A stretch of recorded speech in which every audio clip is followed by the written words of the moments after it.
Hello बच्चों, welcome to एडुविंडो। आज हम क्या करेंगे? Today we will be looking at the solution of the questions which you have done in Eduwinter edge test. Right, आपने Eduwinter edge test दिया था ना 13 जुलाई को, करेक्ट? उसका सॉल्यूशन देखते हैं। फाइन, चलो जरा फटाफट से क्वेश्चंस देखते हैं। पहला क्वेश्चन क्या बोलता है? It says Raju spends 30% of his monthly income on food items. Of the remaining amount, he spends 60% on clothes and bills. If he saves 5/7 of the remaining amount and saves 1,20,000 yearly, then find his monthly income. ठीक है, तो हम क्या करेंगे? Simple सा percentage का question है। हम एक काम करते हैं, हम अज्यूम कर लेते हैं। मैं मान लेता हूं कि उसकी जो मंथली इनकम है वो 100 रुपीज है, मान लेते हैं। राइट, क्वेश्चन बोलता है 30% वो अपनी मंथली इनकम फूड आइटम्स पे खर्च करता है। तो what is 30% of 100? 30% of 100 is 30। ये वो खर्च करता है फूड पे। ऑफ द रिमेनिंग अमाउंट, बचे कुछ अमाउंट पे, तो पहले रिमेनिंग निकाल लेते हैं। हमारे पास रिमेनिंग कितना रह जाएगा? 70। This is our remaining amount. He spend 60% on clothes and bills. अब इसका 60%, no what is 60% of 70? This is 42। 42 वो किस पे खर्च कर रहा है? क्लॉथ्स एंड बिल्स पे। Fine. If he saves 5/7 of the remaining, अब फिर से आप रिमेनिंग निकालिए, देखिए जरा पैसे कितने बच गए हमारे पास। 70 में से 42 हमने खर्च कर दिया, तो हमारे पास बचेंगे कितने? 28 रुपीज। ये रिमेनिंग हो गए। फाइन। अब वो बोलता है इफ 5/7 ऑफ द रिमेनिंग, तो 5/7 ऑफ रिमेनिंग अमाउंट 28। ठीक है, कितना आएगा? हमारे हिसाब से ये 20 रुपीज आना चाहिए। And saves rupees 1,20,000। ये ईयरली है। ईयरली मतलब एक साल में, एक साल में 12 मंथ्स आते हैं। तो 12 मंथ्स में अगर 1,20,000 है, तो 1 मंथ में कितना होगा? This is 10,000। Correct, simple unitary method. अब देखो, हमारे हिसाब से इतने सेव करता है 20 रुपीज। ये मंथली एज्यूम किया था हमने। हमारे हिसाब से तो ये 20 रुपीज सेव करता है। क्वेश्चन के हिसाब से ये 20 नहीं, 10,000 होना चाहिए। तो आप क्या करोगे? आप 20 को 10,000 बनाएंगे बाय मल्टीप्लाइंग समथिंग। जो भी आप मल्टीप्लाई करोगे वो हर जगह मल्टीप्लाई हो जाएगा, और ये आपकी एज्यूम्ड वैल्यूज एग्जैक्ट वैल्यूज में चेंज हो जाएंगी। करेक्ट, क्या मल्टीप्लाई करें? 500 मल्टीप्लाई करेंगे हम। राइट, अब ये 500 हर जगह मल्टीप्लाई हो जाएगा। फिलहाल वो आपसे मंथली इनकम पूछ रहा है, हमने तो 100 माना था। आप इसमें 500 मल्टीप्लाई कर दीजिए, तो कितना बन जाएगा ये? 50,000 rupees. That is your option number B. Correct, simple लल्लू सवाल। चलो नेक्स्ट देखते हैं। अब नेक्स्ट क्या बोलता है? 3 candidates contested in an election and received 13, 23 and 262 votes. एक बंदे को 13 वोट्स मिले हैं, एक को 23, एक को 262। What percentage of the total votes is the winning candidate get? Winning candidate को कितने वोट्स मिले? परसेंटेज बताना है। देखो, ये क्वेश्चन तो आप बिना सॉल्व किए कर सकते हो। 262 is a very big number, तो जो परसेंटेज आएगा वो भी बहुत बड़ा आएगा। बहुत बड़ा परसेंटेज फिलहाल आपके पास एक ही है, 87.9। तो ये आपका आंसर आएगा। फिर भी अगर आप इसे सॉल्व करना चाहते हो तो आप ऐसे करो, आप एक बार देख लो कि टोटल वोट्स कितने थे। इन सबको ऐड कर लेते हैं। तो 13 plus 23 plus 262, let's add them. 3 + 3 6 + 2 8, so 6 + 2 8 + 1 9, and this is 298। अब जो विनर है उसका परसेंटेज कितना है, तो ये कैसे निकालेंगे? हमारे पास विनर के वोट्स कितने हैं अपॉन टोटल वोट्स। हमें ये देखना है कि टोटल में से विनर को कितना मिला है, और चूंकि परसेंटेज पूछ रहा है तो इनटू 100 कर देंगे। तो विनर को कितना मिला है? 262 अपॉन 298 टोटल है, इनटू 100 कर लीजिए। आप इसको सॉल्व कर लीजिए, you'll get something around somewhere around 87.9%। Correct, simple सवाल। चलो नेक्स्ट देखते हैं। Next is the average of 3 to the power 30, 3 to the power 60 and 3 to the power 90 is. इन तीनों का एवरेज पूछा जा रहा है। ठीक है, करते हैं। अब देखो, एवरेज का जो एक बेसिक फॉर्मूला हमको मालूम है ना, वो क्या होता है? Average is equals to sum of all the observations upon total number of observations.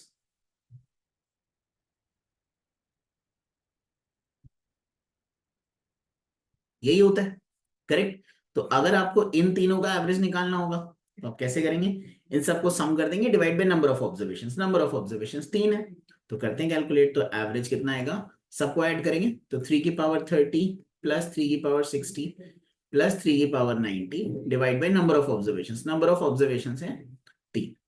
इसको जरा स्प्लिट कर लेते हैं, तो ये लिखा जा सकता है 3 की पावर 30/3 प्लस 3 की पावर 60/3 प्लस 3 की पावर 90/3 और नीचे 3 की पावर 1 रहेगी।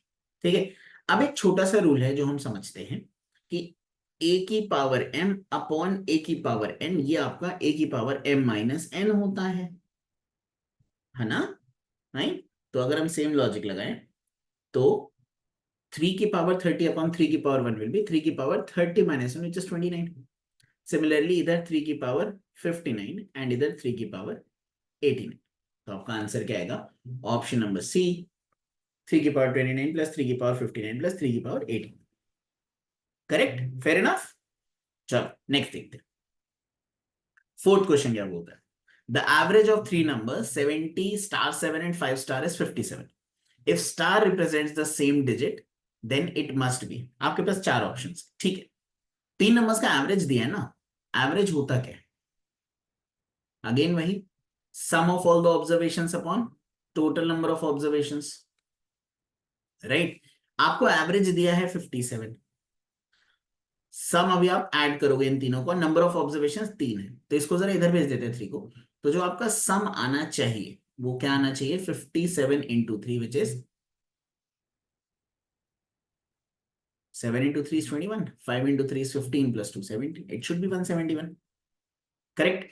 अब तीनों का सम आना चाहिए ना 171, निकालते हैं भाई तीनों का सम, करते हैं तीनों को ऐड। तो it will be 70 star 7 and 5 star. आपको तीनों को ऐड करना है और बनाना है 171, ठीक है। अब 0 प्लस 7 तो 7 होता है। अब 7 में मैं ऐसा क्या जोड़ू कि यहां मुझे 1 मिले, ऑप्शन चेक कर लो। 7 में 3 जोड़ो, 7 प्लस 3 इज 10, यहाँ पे 0 आएगा। 7 में 4 जोड़ो, 7 में 6 जोड़ो, पहले 6 आ रहा है सेकंड ऑप्शन, तो 7 प्लस 6 इज 13, यूनिट प्लेस पे 3 आएगा। 7 प्लस 4 इज 11, यूनिट प्लेस पे 1 आया। तो अगर मैं इसे 4 रखूं तो मेरा काम बन रहा है ना, अगर मैं इसको 4 रखता हूं तो मेरा काम बन रहा है। 7 प्लस 4 इज 11, 1 कैरी, तो मुझे इसे भी 4 रखना पड़ेगा। जरा देख लेते हैं 17 बनता है कि नहीं। तो 7 plus 8, 8 plus 4 is 12, 12 plus 5 is 17, बिल्कुल सही। तो स्टार की वैल्यू क्या आएगी, ऑप्शन नंबर सी 4, करेक्ट। चलो नेक्स्ट देखते हैं। ओके, नेक्स्ट बोलता है a student score 32 marks in science subject out of 300। ठीक है, साइंस में उसे मिले हैं 32% marks, 32% marks, right, out of 300। तो जरा उसके मार्क्स निकालने पहले कितने होंगे आगे बढ़ने से पहले। तो 32% मतलब बाई 100 ऑफ 300। सिंप्लीफाई करते हैं तो 0000 कैंसिल आउट हो जाएगा। This is 3 into 2 6, 3 into 3 9। तो उसको 96 मार्क्स तो साइंस में ही मिल गए हैं। Now question is how much should he score in language paper out of 200 if he get overall 46%। ठीक है, तो पहले ओवरऑल निकाल लेते हैं, जो गिवन है वो निकाल लेते हैं। हमारे पास ओवरऑल कितना है, 46% आउट ऑफ 500 होगा, क्योंकि देखिए 300 मार्क्स का साइंस है, 200 मार्क्स का इंग्लिश है, लैंग्वेज है, ठीक है, मैं जूम करके चल रहा हूँ, इंग्लिश होगा। तो 500 मार्क्स का हो गया। जरा देखिए उसके टोटल मार्क्स आने कितने चाहिए। तो 46% मतलब बाई 100 ऑफ 500। सिंप्लीफाई करिए, दिस इज 46 इंटू 5, 230 आएगा, राइट। इसका मतलब उसके लैंग्वेज सेक्शन में कितने आए होंगे, आप इस 230 में से 96 माइनस कर दीजिए। आप 230 में से 96 माइनस करेंगे तो कितना आएगा, 134। ठीक है, अब वो परसेंटेज पूछ रहा है, तो भाई ये तो बहुत सिंपल हो गया निकालना। Percentage in language will be how much, आपको 134 मार्क्स मिले हैं आउट ऑफ 200, करेक्ट, इन 200। ये बचपन में जैसे हम करते थे, अपने मार्क्स परसेंटेज कैसे निकालते थे, जितने मार्क्स आए हैं upon total marks in 200। Simplify करते हैं, 0000 गायब, तो this is 2 into 6 12, 2 into 7 14, the answer will be 67%, that is option number B, correct. चलो नेक्स्ट देखते हैं। नेक्स्ट क्वेश्चन क्या बोलता है, ये बोलता है in an office 40% of the staff is female. Again percentage वाला क्वेश्चन है, तो अब एक काम करो, बहुत सिंपल होता है इन क्वेश्चंस को स्टार्ट करने का तरीका। आप शुरू में ही अज्यूम कर लो कि भैया ऑफिस में 100 ही लोग हैं, मैंने मान लिया कि 100 एम्प्लॉयज हैं ऑफिस में। अब वो बोलता है 40% of the staff is female, तो इसका 40% फीमेल होगा। 40% ऑफ 100 इज 40, तो हमारे पास 40 फीमेल स्टाफ हो गया। अब 100 में से अगर 40 फीमेल स्टाफ है तो बाकी के 60 मेल होंगे, है ना। अभी आप और कोई जेंडर नहीं यहाँ पे एज्यूम करके चलोगे, ठीक है। मैथ्स में जब भी ऐसा क्वेश्चन आता है तो सिर्फ फीमेल और मेल हम एज्यूम करके चलते हैं, ठीक है। जज्बाती मत हो जाना, सर और भी तो जेंडर होते हैं, बट फिलहाल हम यही मान के चलते हैं यहाँ पे। फिर वो बोलते हैं 70% of the female staff and 50% of the male staff are married. तो जो भी फीमेल स्टाफ है उनका 70% मैरिड है, तो 70% ऑफ 40 निकाल लीजिए। 70% ऑफ 40 ऐसे कैलकुलेट होता है, एक बार बता देता हूँ। 70% ऑफ 40 इज हाउ मच, 70% मतलब बाई 100 ऑफ 40, सिंप्लीफाई करिए, 28 आ रहा है, ये सारे जीरो कट गए थे। तो 28 क्या है, मैरिड है, शादी हो चुकी है इनकी। तो 40 में से कितने अनमैरिड हुए, बाकी के 12 लोग ये अनमैरिड हुए। फिर वो बोलता है 50% of male staff is also married. तो भाई 50% मतलब क्या, आधा आधा मेल स्टाफ, तो 30 मेल भी मैरिड ही हैं, तो बाकी के 30 अनमैरिड हुए, करेक्ट। क्वेश्चन क्या बोल रहे हैं, the percentage of unmarried staff. It's a very simple question now, percentage of unmarried. भाई अनमैरिड कितने, 12 यहाँ है, 30 यहाँ है, ऐड करो, 12 + 30 इज 42, तो this is 42 out of what, 100 staff. Percentage पूछा है तो इनटू 100 कर देंगे, दिस विल बी 42%। पूरे ऑफिस के 42% लोग ऐसे हैं जिनकी शादी नहीं हुई, ठीक है। चलो पेज पलटते हैं, नेक्स्ट क्वेश्चन पे चलते हैं। नेक्स्ट क्वेश्चन क्या बोलते हैं, 60% of a number is added to 120, ठीक है। हम मान लेते हैं, let the number be y, मान लेते हैं y, है ना। 60% ऑफ नंबर, जो बोल रहा है एज इट इज लिख रहा हूं, 60% of y is added to 120, इसको 120 में ऐड किया है। The result is the same number, जो रिजल्ट आया है वो यही नंबर वापस आया है, तो रिजल्ट आपका y हो गया। वो आपसे पूछ रहे हैं फाइंड द नंबर, नंबर निकालो, y की वैल्यू पूछ रहे हैं। सिंपल क्वेश्चन है ये, तो कर लेते हैं सिंप्लीफाई। तो 60% मतलब by 100 of y plus 120, this equals to y। सब कुछ उधर भेज देते हैं, 120 इधर रहेगा, तो 120 is equals to y minus 60y upon 100। तो 120 इज इक्वल्स टू, मैं 100 एलसीएम ले रहा हूं, it will be 100y minus 60y। तो 120 is equals to 100 minus 60 is 40y upon 100, this is 3 times, तो y कितना हो जाएगा, 300। क्वेश्चन क्या पूछ रहा था, फाइंड द नंबर, तो your number is 300, that is option number A, correct. चलो नेक्स्ट देखते हैं, क्वेश्चन नंबर 8 क्या बोलते हैं। अब ये है वो क्वेश्चन जो थोड़ा सा कैलकुलेटिव एंड पे जाता है, ठीक है। यहां पे अब आपको थोड़ा सा दिमाग लगाना पड़ेगा, फाइन। देखो ध्यान से, वो बोलता है a is x% of b, जो बोल रहा है मैं लिख रहा हूं, a इज मतलब equals to x% of b, ये बोला उसने, ठीक है। थोड़ा इसको सॉल्व कर लीजिए, तो a is equals to x% मतलब बाई 100, तो x बाई 100 ऑफ b आ जाता है। दूसरा वो बोलता है b is x% more than a, तो b is x% more than a मतलब जो भी a था, ऐसी सिचुएशन थी, a जो था इसमें भी x% बढ़ा दिया है और फिर b बना है, तो b क्या होगा, a तो होगा ही होगा, साथ के साथ x% और आया ना, x% मोर देन ए, तो a तो है ही, साथ के साथ x% और है a का, तो it is a plus x% of a, तो b इज व्हाट,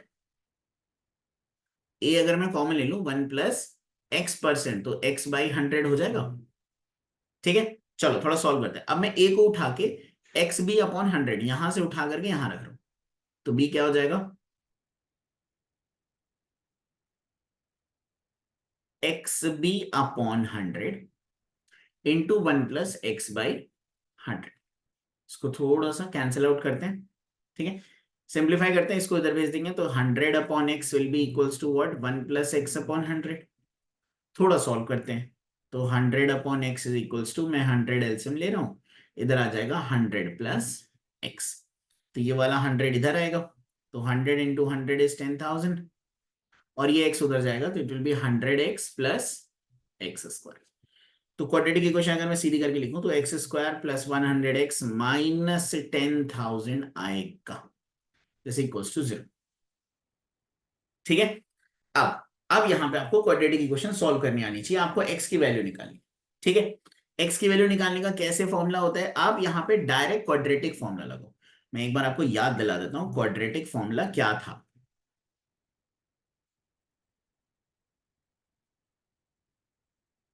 देखो, अगर हमारे पास कोई इक्वेशन होती है ax² + bx + c is equal to 0, तो x की वैल्यू याद है हम डायरेक्टली कैसे निकाल देते हैं, -b + √b² - 4ac upon 2a, ये x होगा, करेक्ट। तो सिमिलरली अगर मैं यहां पे x निकालूंगा तो x will be what, -b -100 ± b का स्क्वायर इज 100 का स्क्वायर, 100 का स्क्वायर कितना होगा, 10,000 -4ac, 4 into a is x² का कोफिशिएंट 1 एंड c इज -10,000, तो ये प्लस हो जाएगा 40,000 अपॉन 2a, मतलब 2 इंटू x² का कोफिशिएंट 1।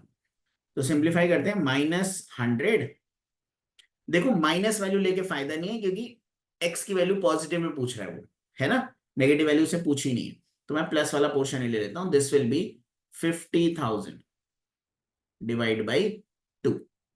अब आपको पता है कि 2 0 अगर होते हैं तो अंडर रूट के बाहर एक आता है, तो वैसे ही 2 0 2 बार है, तो अंडर रूट के बाहर 1 0 2 बार आ जाएगा,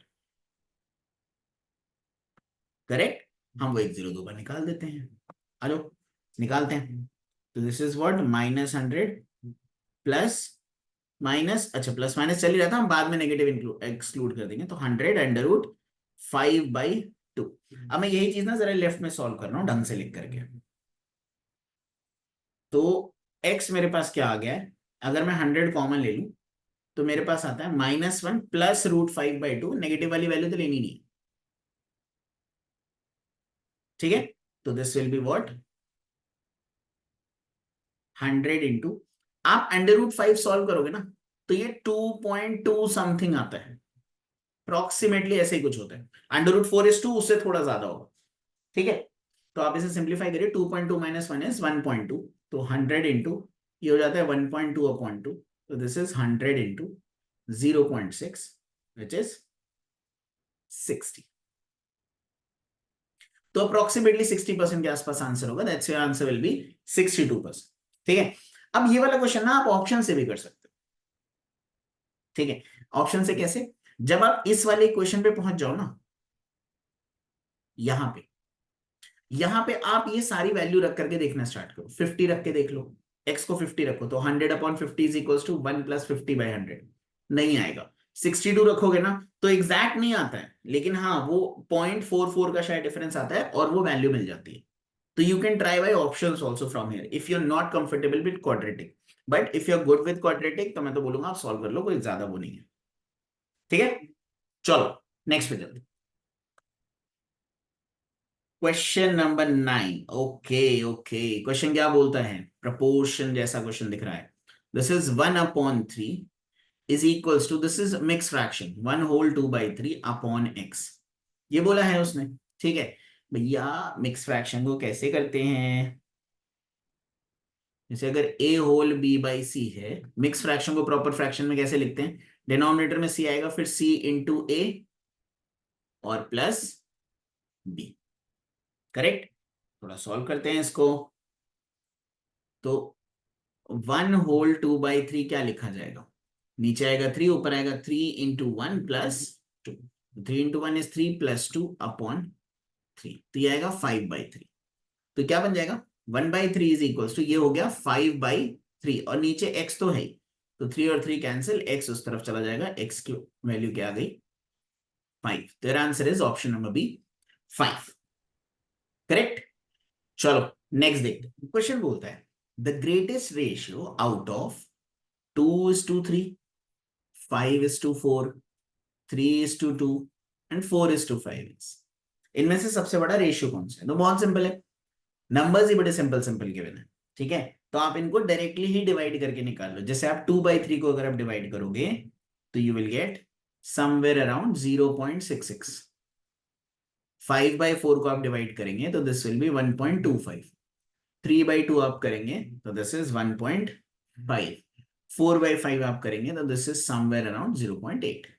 तो सबसे बड़ा कौन सा दिख रहा है 1.25, तो 5/4 will be your answer, 5:4 is your answer. This is very simple, ठीक है। बट मैं आपको एक इंटरेस्टिंग चीज दिखा दूं, कंपैरिजन करते कैसे। मान लो बड़े नंबर्स होते तो क्या करते, कंपैरिजन ऑफ रेशियोज कैसे होता है, देखो।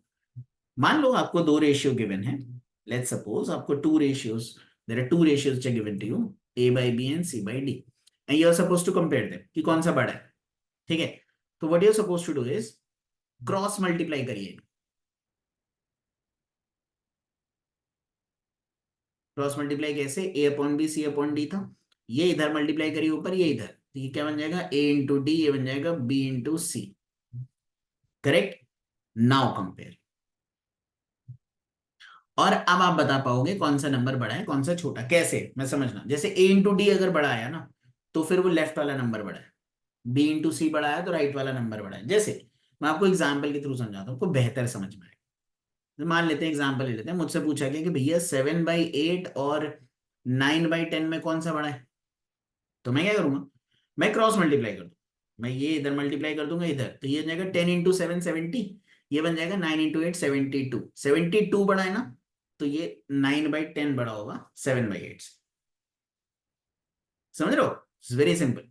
जैसे मान लीजिए हमसे कोई बोलता है कि 3/7 और 5/9 में कौन सा बड़ा नंबर है, कौन सा रेशियो बड़ा है, सिंपल क्रॉस मल्टीप्लाई। तो दिस इज 9 × 3, दिस इज 5 × 7, तो 9 × 3 इज 27, 7 × 5 इज 35, 35 वाला नंबर बड़ा है तो इस साइड वाला रेशियो भी बड़ा होगा, सिंपल है। तो अगर ये चीज हम यहां भी करना चाहें, ऑल्दो ये बड़े सिंपल नंबर्स गिवन थे तो हमने डायरेक्टली डिवाइड करके देख लिया, यहां पे भी हम ये चीज कर सकते थे, ठीक है, we could have done this. ठीक है, दो दो का सेट उठाते, पहले इन दोनों को उठाते, देखते कौन सा बड़ा है, छोटा वाला हटा देते, फिर इन दोनों को उठाते, छोटा वाला हटा देते, देखते कौन सा बड़ा है, फिर जो दोनों के बिगर बिगर रेशियोज आए थे उनको कंपेयर कर लेते।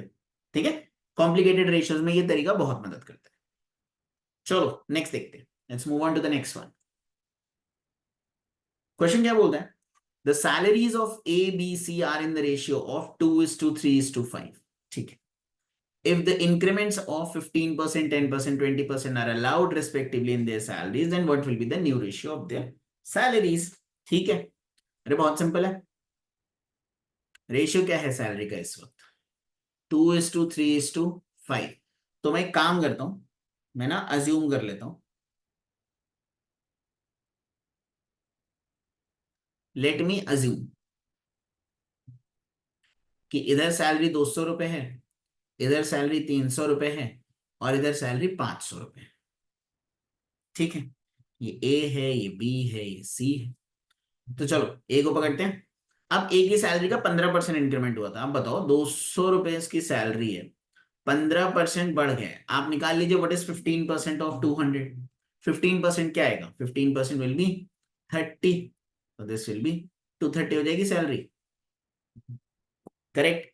वैसे बी को पकड़िए, नो बी इज व्हाट 300, इसका 10% बढ़ा है, तो 10% निकालना तो बहुत ही सिंपल होता है, 10% ऑफ 30 इज 300 इज 30, 30 बढ़ गया कितना हो जाएगा 330। वैसे ही सी को ले लीजिए, नाउ सी इज 500, ये 20% से बढ़ गया, तो 20% ऑफ 500 इज 100, तो ये हो जाएगा 600। तो जो नया रेशियो है वही तो पूछ रहा है, नया रेशियो निकालें जरा, देखो new ratio will be 230 is to 330 is to 600. 0 0 0 खा जाते हैं. The ratio is supposed to be 23 is to 33 is to 60. That is option number C. Correct? चलो नेक्स्ट क्वेश्चन पे मूव करते हैं.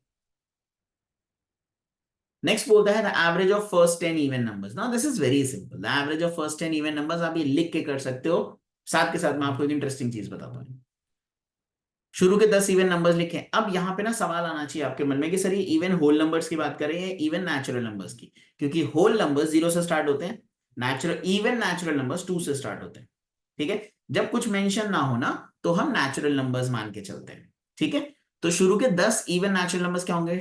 2 4 6 8 एंड सो ऑन टिल 20. सोचो ना, ये फर्स्ट नंबर है, ये सेकंड नंबर है, ये थर्ड नंबर है, ये फोर्थ नंबर है. डबल हो रहा है ना, तो वैसे ही 10th नंबर का डबल क्या होगा? 20. इनका एवरेज निकालना है. आपको पता है कि अगर आपको कभी भी कोई अर्थमेटिक प्रोग्रेशन मिल जाए, याद समझना, कोई अगर आपको एपी मिल जाए, एपी क्या होती है? कोई ऐसी सीरीज जिसमें कॉन्सेक्यूटिव टर्म्स के बीच का डिफरेंस सेम होता है, जैसे 2 और 4 के बीच का गैप 2, 4 और 6 के बीच का गैप 2, 6 और 8 के बीच का गैप 2. अगर ये गैप सेम है ना, तो हम ये बोलते हैं कि ये जो सीरीज है ये एपी है, इट्स एन अर्थमेटिक प्रोग्रेशन. और अगर आपको कभी भी कोई एपी मिल जाए तो आप उसका एवरेज डायरेक्टली निकाल सकते हैं as first term plus last term by 2. आपको पहला टर्म उठाना है, आखिरी टर्म उठाना है, उठा करके ऐड कर देना है, चाहे जितनी बड़ी सीरीज हो, एंड डिवाइड दैट बाई 2. तो अब यहाँ पे पहला टर्म क्या है? 2, लास्ट टर्म क्या है? 20. ऐड कर दीजिए, डिवाइड दैट बाई 2. तो this is 22 by 2 which is 11. तो आपका एवरेज क्या आएगा? 11. ठीक है. अगर आप याद रख सकते हो तो एक ना ऑब्जर्वेशन है.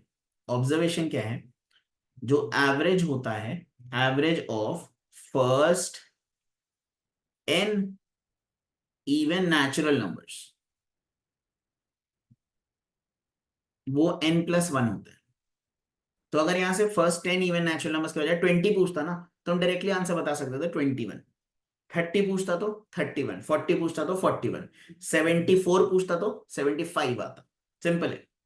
ऐसे ही दो ऑब्जर्वेशन और है, मैं भी बता रहा. दूसरा क्या है? Average of first n even whole numbers. अगर शुरू के n इवन होल नंबर्स ले लिए तो दैट विल बी n-1. वैसे ही average of first n odd numbers, कोई फर्क नहीं पड़ता, इवन है, सॉरी नेचुरल है, होल है, ये n ही रहेगा. ना दीज आर ऑब्जर्वेशंस, फाइन, आप इन्हें भी यूज कर सकते हैं. चलो नेक्स्ट क्वेश्चन देखते हैं. The question is the average of 5 results is 46. ठीक है, हमारे पास 5 रिजल्ट्स हैं,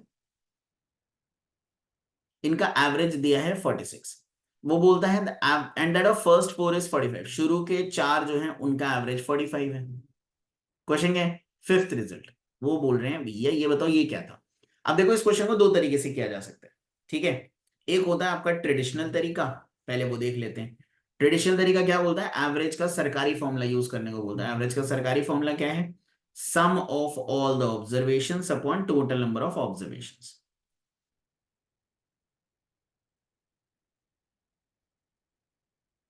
करेक्ट. तो देखो, शुरू में 5 टर्म्स थे. ठीक है, 5 टर्म्स का एवरेज क्या है? 46. मैं पांचों टर्म्स को मान लेता हूं sum of all the 5 terms is S5 ले लेता हूं upon number of terms is 5. तो S5 क्या आएगा? 5 into 46 which is 230. Correct. Similarly मैं अगर शुरू के 4 टर्म्स में एवरेज का फॉर्मूला लगाऊं तो average is 45. Sum let it be S4 upon number of terms 4. तो S4 क्या आएगा आपका? 45 into 4 which is 180. राइट. अब आपसे वो पूछ रहा है फिफ्थ टर्म. तो फिफ्थ टर्म क्या होगा, अब खुद ही दिमाग लगाओ। S5 माइनस S4 होगा, कैसे? पांचों टर्म्स का सम माइनस चार टर्म का सम, अगर मैं इन पांचों के सम में से चार का सम हटा दूं तो यही तो बचेगा। तो it will be what, 230 minus 180,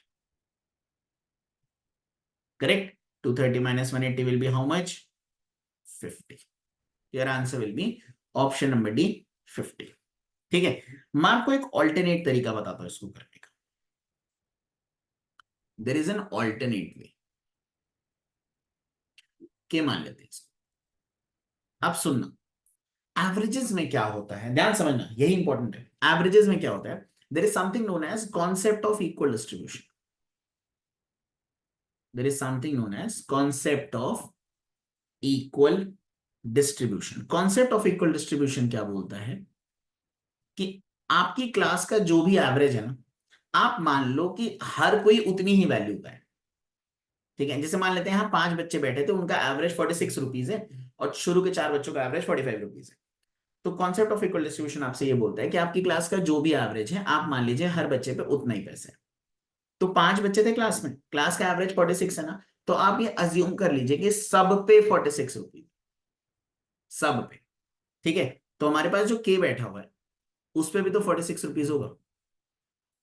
लेकिन क्वेश्चन में दिया हुआ है कि जो शुरू के 4 बच्चे हैं उनका एवरेज 45 है। शुरू के 4 बच्चों का एवरेज 45 होने का मतलब उनके पास 45 है।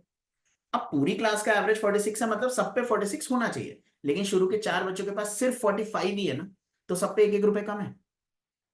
सब पे 46 होना चाहिए था, इन चारों पे भी 46 होना चाहिए था, लेकिन है 45 क्योंकि इनका एवरेज 45 है, तो इन सब पे 1-1 रुपए कम है ना। 4 बच्चों पे अगर 1 रुपए कम है ना, तो इनका 1-1 रुपए लेके कोई और बैठा हुआ। कौन बैठा है, के। तो के इन चारों बच्चों का 1-1 रुपए एक्स्ट्रा लेके बैठा है, तो वो 4 रुपए एक्स्ट्रा लेके बैठा है, मतलब वो टोटल 50 रुपीज लेकर के बैठा है। फिलहाल रिजल्ट्स की बात हो रही है, तो 50 आएगा फिफ्थ रिजल्ट। आप ये भी यूज कर सकते हैं। Concept of equal distribution is a very beautiful method to solve the questions of averages. ठीक है, चलो जी नेक्स्ट क्वेश्चन पे चलते हैं।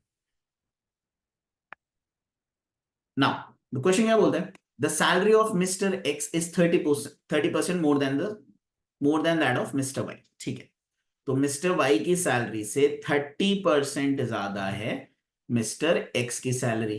तो भाई मैं क्या करता हूं, मैं अज्यूम कर लेता हूं,